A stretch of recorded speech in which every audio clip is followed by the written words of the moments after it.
Well, there is quite an investigation out today done by a team of reporters at the Daily Caller website. It claims that a controversial media group by the name of Media Matters for America is working hand in hand with the White House to manipulate some of America's largest news outlets, and doing so successfully. Here from the Daily Caller to tell us what he found, Vince Coglianese. He is the senior online editor and worked on this investigation. Vince, thank you very much for being here. First of all, what led you to do this? Because Media Matters is obviously a left group that has been very critical of many organizations, including Fox News. And you know, a lot of people believe, look, if you are on that kind of that side of the aisle, you believe stuff like this. And if you're not, you don't. So why get involved in it? Well, we wanted to pull back the veil. I mean, obviously, Media Matters has been out there for a while. They were founded in 2004. And we felt like, you know, Media Matters deserve some scrutiny. They've spent a lot of time going after reporters. We've heard stories of reporters who felt intimidated by the way that Media Matters behaved towards them. Even Media Matters insiders who we spoke with claimed that they were intimidating reporters, that they would receive thousands of emails after a Media Matters hit on them. So we felt like it was pretty reasonable for us to investigate them. I mean, as a news organization, we wanted to expose what Media Matters is. How did you get access? I mean, are these current Media Matters employees that you spoke with, or former? It's a mix of both, and we also spoke with progressive leaders, Democratic leaders who are familiar with the organization and how it operates.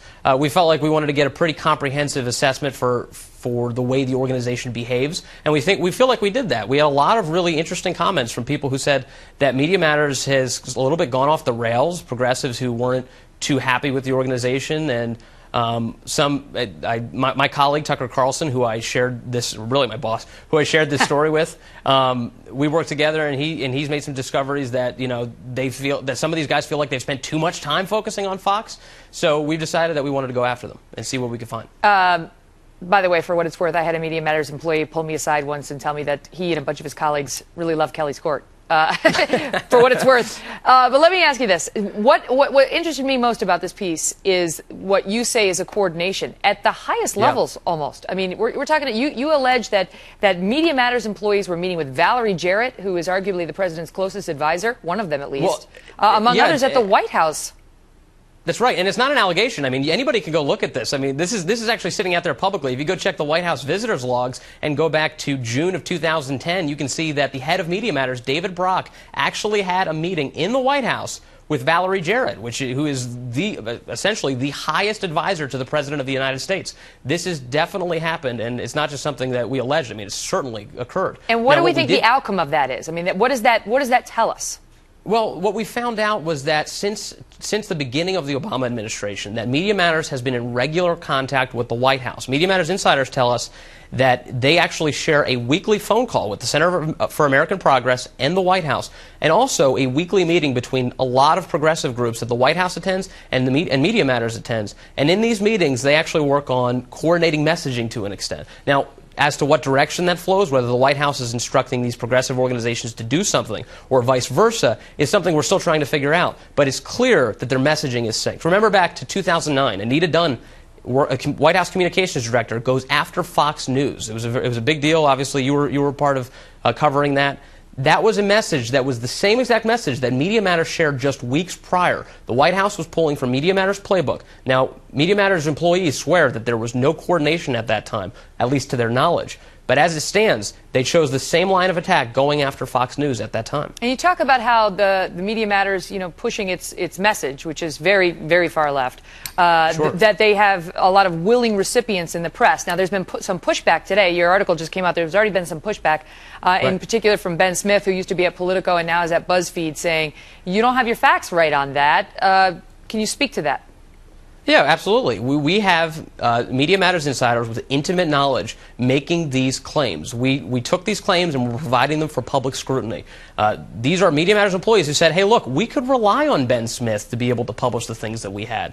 And we could rely on Greg Sargent of the Washington Post. And one of the sources that we had actually said, yeah, Greg Sargent's always game if there's nowhere else to place it. So they had allies in the media that they felt like they could always lean on if they had content they needed to get out. And you're not just talking about left-leaning media. I mean, like you talk about the Huffington Post. I don't think that would shock our viewers to find out that you know, they were willing to post stuff from Media Matters. But you're talking about mainstream media organizations like the Washington Post taking talking points from Media Matters? What evidence is there of that other than just these claims from Media Matters folks? Well, Greg Sargent is a liberal blogger. He definitely has been available to Media Matters mailing lists and producing their stuff from time to time. That's not exceptional. But the fact is that Media Matters knows that it has places that it can get it. And when they get it to Greg Sargent, though he's a liberal blogger, they can widely tout, hey, we got this in the Washington Post. And they don't care what form that takes. They're able to tell their donors, hey, we got this in the Washington Post. I mean, they went so far as to claim, and you mentioned left-leaning areas, they went so far as to claim that NBC News' operation was writing their entire primetime lineup based on Media Matters content. MSNBC. MSNBC. Yes, MSNBC. That's right. Not NBC. Excuse me. Yes, MSNBC. Okay. You speak a lot about David Brock, who I don't think a lot of our viewers know, but he's the guy who essentially runs the show over there. That's right. And he emerges as an interesting figure. He does. We opened the story by talking about an anecdote of David Brock at the end of 2010 was standing on the roof of Media Matters smoking a cigarette when his personal bodyguards, he had as much protection as a third world dictator, one of our sources told us, his personal bodyguards rush up to the roof and whisk him down, telling him snipers, that there's a threat of snipers. David Brock feared right-wing assassins. He has had this fear. He supposedly leads a very erratic newsroom. And you're not using that term euphemistically. You mean actual assassins with guns. That's right. No, absolutely. And he's hired personal security detail. This detail stands post at his home. This is pretty exceptional for somebody who considers himself a movement leader. I mean, Vince, having looked at this group, is there something that you think needs to be done as a result of all this about Media Matters? I mean, are they, in terms of tax dollars, in terms of just public awareness, or is it just a group that has an outlook like a lot of groups that have an outlook and is entitled to that point of view? Well, we believe that they deserve scrutiny. I mean, as a journalistic organization, we believe that Media Matters deserves to be shown the light of day and let people judge for themselves. Now, you bring up the issue of tax-exempt. They are a tax-exempt organization, 501c3. Their proximity to the White House, their ability to coerce media, and really their efforts to try and destroy Fox News. And by the way, that's not just like throwing out a term. They really do want to destroy this network. Really does raise questions. Can an organization that claims tax-exempt status go after a media organization, a journalistic organization like Fox News, and try and destroy its business? They went so far as to try to destroy Ford Motor Company's business in their efforts to take down Lou Dobbs on CNN. This is an influential organization that's claiming tax-exempt status, and it deserves scrutiny. Yeah. I mean, as far as the effort to take down Fox News, how's that going for you? All right, Vince, thank you. Thank you.